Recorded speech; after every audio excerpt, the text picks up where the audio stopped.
Hello everybody, my name is ingeniousclown, and I have a pretty cool Overwatch video planned, but I think I'm gonna need to head to this conveniently placed phone booth and call somebody to help me out. Hey, wait a minute. There's not even a phone in here! Alright, well, I guess I don't really need help to take you around the various maps of Overwatch to share some details that you might have missed. Since we're in King's Row already, come on down to the final defensive point and take a good look inside the death pit that I'm sure you've fallen into at least once in your life. And this might be a little bit of a stretch, but it looks an awful lot like World of Warcraft's Blackrock Mountain to me. Now let's move on to Hollywood, where movies come alive. The movie posters are really well made, and if you take the time to read them, you can find a little reference to Alfred Hitchcock in the names here. Halfred Glitchbot. I wouldn't recommend actually seeing these films in the theater though, because have you seen the concession stand prices? $600 for a bottle of water! Yeah, I guess that sounds about right. The Temple of Anubis houses a couple of interesting things in the attacker's spawn tank, the most peculiar of these being the skull of an actual Hydralisk from StarCraft. Did Jim Raynor used to be an agent of Overwatch? Hey, man. I guess we'll never know. But what's even more peculiar is that this tank is tagged with a Murloc from Warcraft. 3 universes collide at this temple, and it's awesome. And speaking of Murlocs, you're probably already aware that the mascot of the Rikimaru ramen shop in Hanamura is a Murloc in a UFO. But did you know that shooting at the big Murloc statue will cause it to make Murloc noises? Volskaya Industries is a beautiful map with a gorgeous yet imposing cityscape filled with residential homes and giant robots and airships.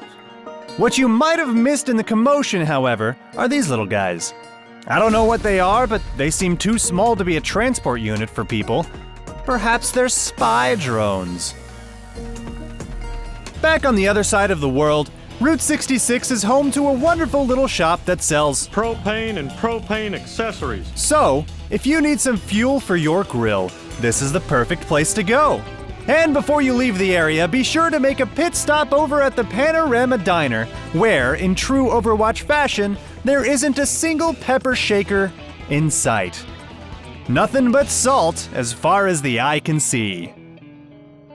Finally, when you're visiting Dorado, be careful like these fellas if you ever need to commit a crime, and don't get caught. This is especially important because when you're taken to the courthouse, you'll notice that the judge will have been dipping into the medicine cabinet to help him through the day, if you know what I mean. You should be fine though, as long as you grab these Fairly Odd Parents brand Cosmo and Wanda candies from the building across the street. They'll get you out of any bind you find yourself in. That's about all the interesting things I found in the maps themselves, but here's a little bit of a bonus one for you.